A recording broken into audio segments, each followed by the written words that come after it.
महानगरपालिकेच्या मिरज हायस्कूलचा शाळेचा पट कायदेशीर नाही. शाळेचा पट दाखवण्यासाठी बाहेरील उर्दू शाळेचे विद्यार्थी शाळेत आणून बसवले जातात.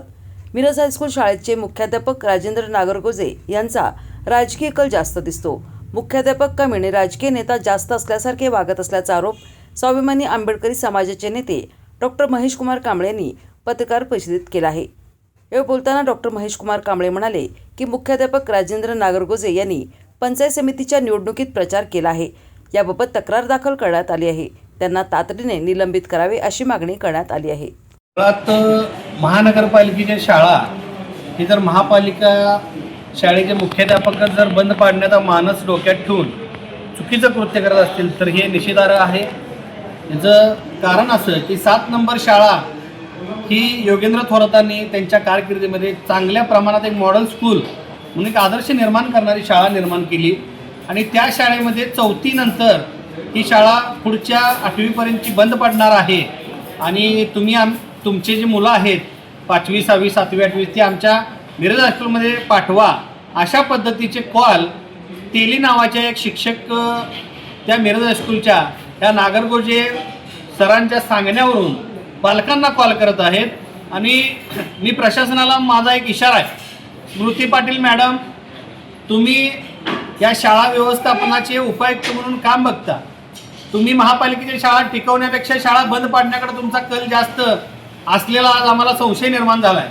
तुम्ही जर नगरसेवकांच्या किंवा इतर पदाधिकाऱ्यांच्या दबावाला भीती बाळगून जर तुम्ही असं काम करणार असाल तर तुम्ही स्वतः त्या शाळेचा चार्ज सोडून द्या. मिरज हायस्कूल जी आहे ती नामांकित शाळा आहे. मिरज हायस्कूलची परिस्थिती सुद्धा दिसतंय वेगळं आणि आहे वेगळं. मिरज हायस्कूलचा पट हा कायदेशीर नाही.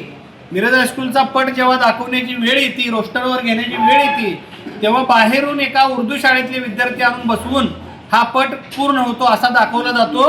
याचं कारण असं की तिथल्या काही शिक्षकांची पट कमी असल्यावर बदली होण्याची भीती आहे. त्यामुळे हा नागरगोजेने तिथं रचलेला डाव आहे. मुळात या राजेंद्र नागरगोजेचा राजकीय कल जास्त दिसतो. हा मुख्याध्यापक कमी पण राजकीय नेता असल्यासारखा जास्त वागण्याचा प्रयत्न करतो. राजेंद्र नागरगोजेंनी या मिरज हायस्कूलच्या बाबतीत जेव्हापासून मुख्याध्यापक झाला तेव्हापासून आज अखेर एकाही वर्गावर एकही तासाचं लेक्चर घेतलेलं नाही. ह्याची चौकशी कधी माननीय आयुक्त किंवा स्मृती पाटील यांनी केली का तर ती करणं गरजेचं आहे. तिथल्या विद्यार्थ्यांना विचारणं गरजेचं आहे. मुख्याध्यापक झाला म्हणून तो शाळेचा मालक झाला नाही, तो तिथला कर्मचारीचा आहे याचं भान त्याने ठेवायला पाहिजे. मुख्याध्यापक होत असताना सुद्धा सिनियर लोकांना जबरदस्तीनं मी मुख्याध्यापक व्हायला इच्छुक नाही अशा पद्धतीचे पत्रव्यवहार करून त्यांनी स्वतः मुख्याध्यापकाची खुर्ची बळकावली. काही दिवसांपूर्वी झालेल्या पंचायत समितीच्या निवडणुकीमध्ये स्वतः गुलाल उधळून घेतला. उमेदवार निवडून आल्यानंतर बाईट दिली. आचारसंहिता असताना जर एखाद्या शाळेचा मुख्याध्यापक शासनाच्या प्रचार करत होता, गुलाल उधळतो, बाईट देतो, आनंदाची प्रचारात सहभागी होतो आणि जर असं गैरकृत्य करत असेल तर अशा राजेंद्र नागरगोजेला तात्काळ निलंबित करावं अशी मी मागणी करतोय. अन्यथा येणाऱ्या 8 दिवसात ह्या राजेंद्र नागरगोजेला जोपर्यंत निलंबित केलं जात नाही तोपर्यंत तीव्र आंदोलन छेडलं जाईल असा मी इशारा देतो. जय भीम, जय भारत.